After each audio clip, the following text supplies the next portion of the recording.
오늘은 진짜 통쾌한 이야기를 들려드리겠습니다.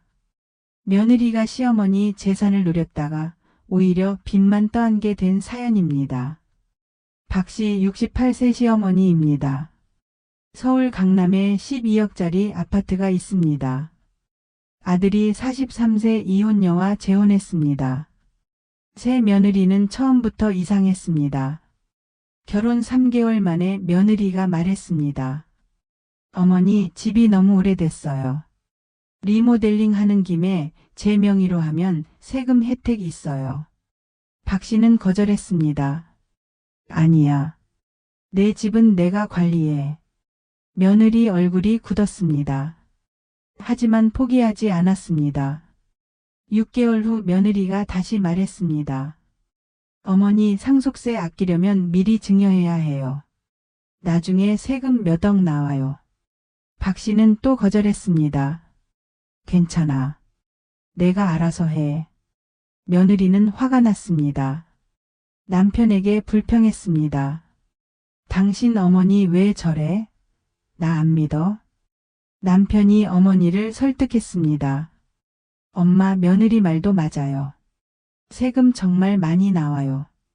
박 씨는 고민했습니다.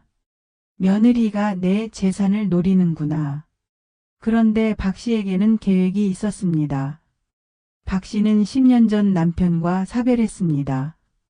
그때 병원비로 돈이 많이 들었습니다.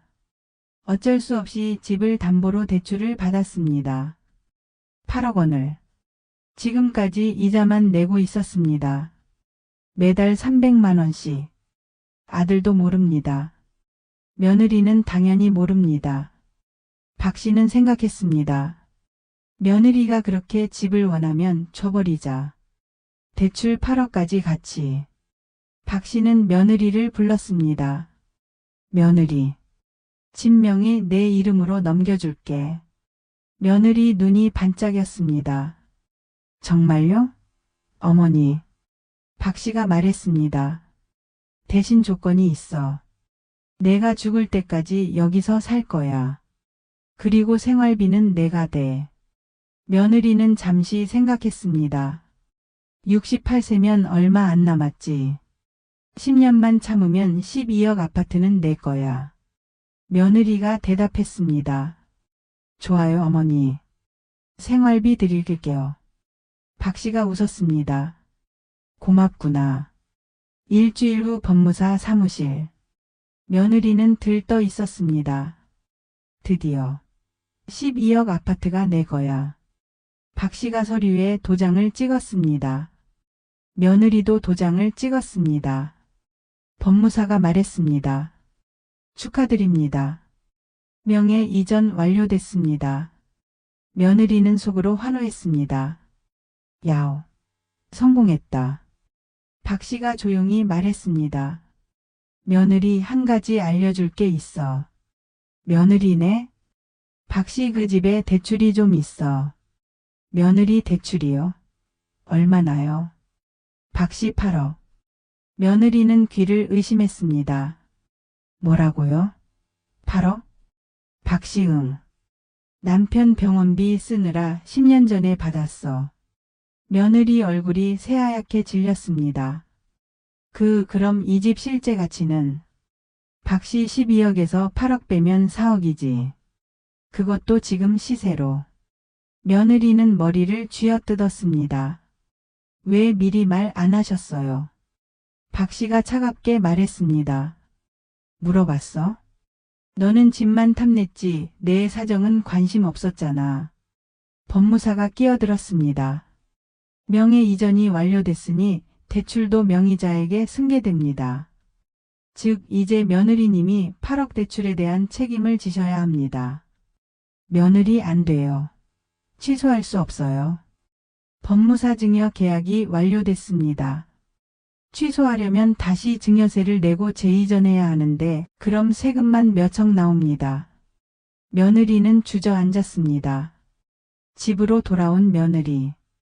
남편에게 모든 걸 털어놨습니다. 남편도 충격받았습니다. 엄마가 대출이 있었다고? 며느리, 당신도 몰랐어. 남편 몰랐어. 엄마가 말 안 했어. 며느리는 계산기를 두드렸습니다. 대출 8억. 이자 연 5%. 월 이자 약 330만 원. 며느리의 월급 250만 원. 남편 월급 350만 원. 합쳐도 600만 원. 이자만 330만 원.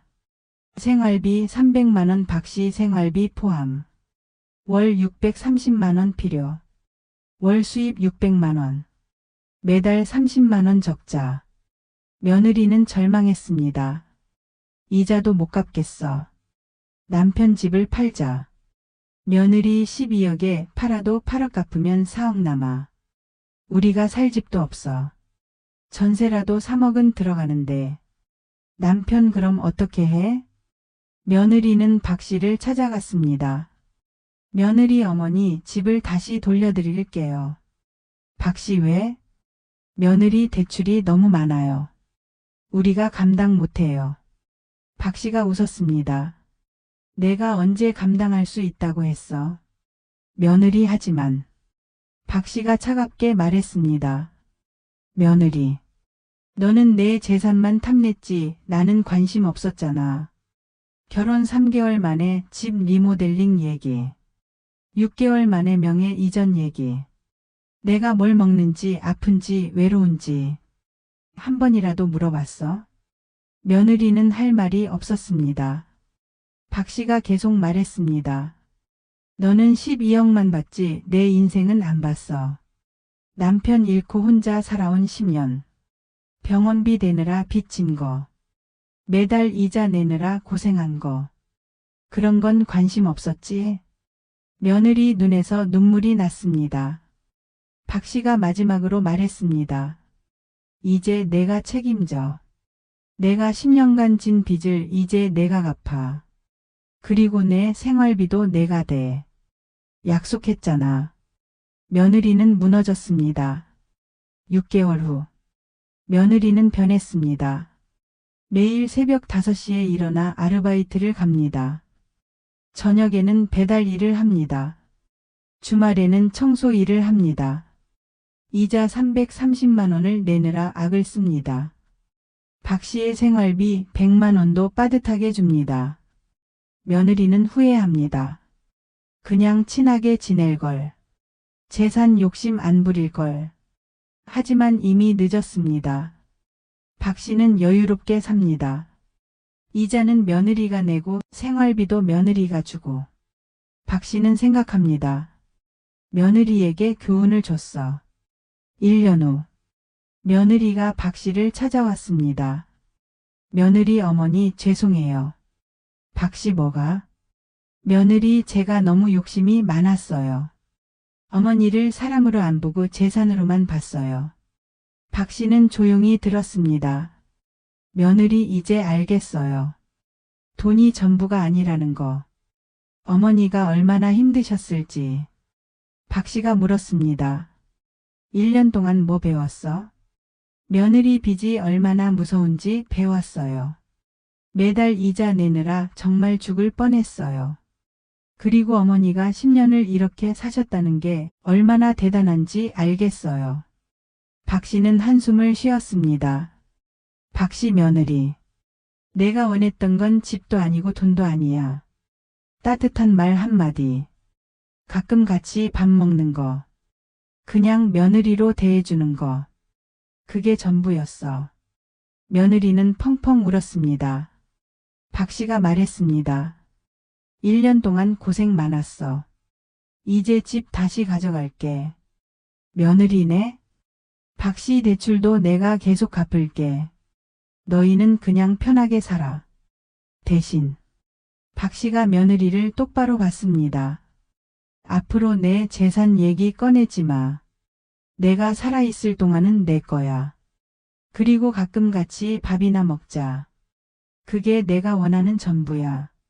며느리는 고개를 끄덕였습니다. 네, 어머니. 죄송해요. 그리고 감사해요. 이 이야기의 교훈입니다. 첫째, 시어머니의 재산을 탐내지 마세요. 죽을 때까지 시어머니 것입니다. 둘째, 겉만 보지 마세요. 12억 집 뒤에 8억 빚이 있을 수 있습니다.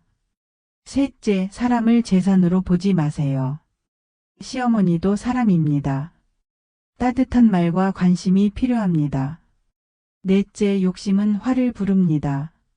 며느리는 12억을 탐내다가 8억 빚을 떠안았습니다. 시어머니 여러분, 재산은 죽을 때까지 절대 넘기지 마세요. 그게 여러분을 지키는 유일한 방법입니다. 며느리 여러분, 재산 욕심 부리지 마세요. 진심으로 대하세요. 그게 모두에게 행복입니다. 오늘의 이야기 어떠셨나요? 진짜 통쾌하셨나요?